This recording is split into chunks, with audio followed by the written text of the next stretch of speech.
What's up guys, I'm Suman from Stein, and in today's video let us take a look at 5 really good smartphones that you can buy under 15,000 rupees. So before starting this video, I just want to tell one thing. I am going to purchase a smartphone for review, but I am confused between the Realme 8 and the Redmi Note 10 Pro.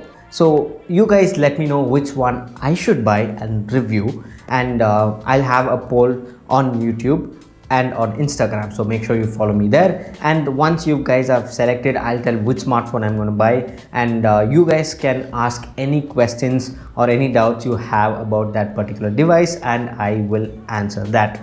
In this way, it's like you guys get to know your answers and my opinions on that smartphone. So let's hope it goes well, and make sure you vote in that poll. With that said, I'll have the links to all these smartphones in the description below. Make sure you check them out. And with that said, let us begin with the video.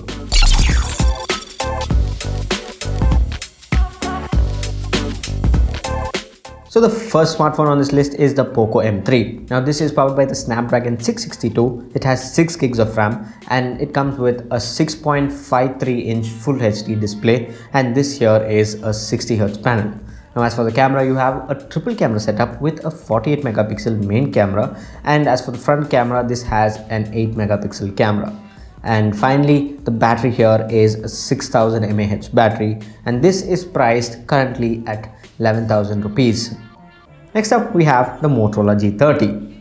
Now this is powered by, again, the Snapdragon 662. It has 4 gigs of RAM, comes with a 6.5-inch HD display, but this here is a 90Hz panel. Now here you have a quad camera setup with a 64 megapixel main camera, and you get a 13 megapixel front camera. Now as for the battery, you have a 5000 mAh battery here, and this is priced at, again, 11,000 rupees. Third in this list, we have the brand new Redmi Note 10. Now this is powered by the Snapdragon 678. It comes with 4 gigs of RAM. It has a 6.43-inch Full HD Amoled display, yes, AMOLED, and this here is a 60Hz panel.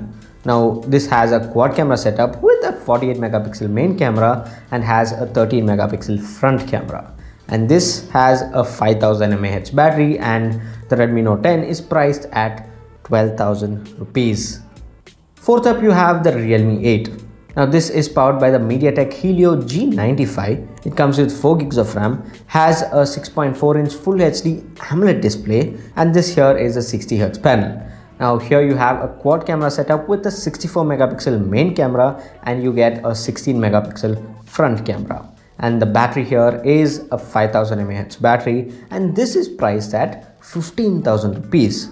And finally in this list, we have the Redmi Note 10 Pro. Now this is powered by the Snapdragon 732G. It has 6 gigs of RAM, has a 6.67-inch Full HD AMOLED display, and this here is a freaking 120Hz panel. And as for the camera, you have a quad camera setup here with a 64 megapixel main camera, and it has a 16 megapixel front camera, and the battery here is a 5020 mAh battery, and this is priced at 16,000 rupees. Now yes, this is $1,000 extra, but that 1,000 rupees extra that you're going to put in is definitely worth it. It's definitely going to be worth it. I was not a huge fan of Redmi from, say, the Redmi 7, the Redmi 9. I was not a fan of those, but this is a smartphone that I have liked from Redmi after a long time. I had no other go other than to include that in this list, even though it is 1,000 rupees higher than the actual budget I've mentioned. This is worth it. And finally, before ending this video, I just want to talk about 2 smartphones, that is the Samsung Galaxy M12 and the Realme Narzo 20 Pro. Hope I'm right with I'm right with the names. So these smartphones are good, not that they're bad, but they didn't make it into the main list because those smartphones are better in certain ways, like better than these in a certain way, so that's why they didn't make the list. But these 2 phones are really good phones for the money, and if you still want other options, then you could include this, or if you don't want to wait for a flash sale, then you could go with the Realme Narzo 20 Pro or something like that. So just in case, I just have added 2 more. Make sure you check them out. So these are the best smartphones that I can recommend for under 15,000 rupees for the month of April 2021. So I'll have the links to all these smartphones in the description below. Make sure you check them out and maybe you can even purchase from them because it will help me a lot. Thanks for watching, and this here is Suman signing off once again. Catch you later.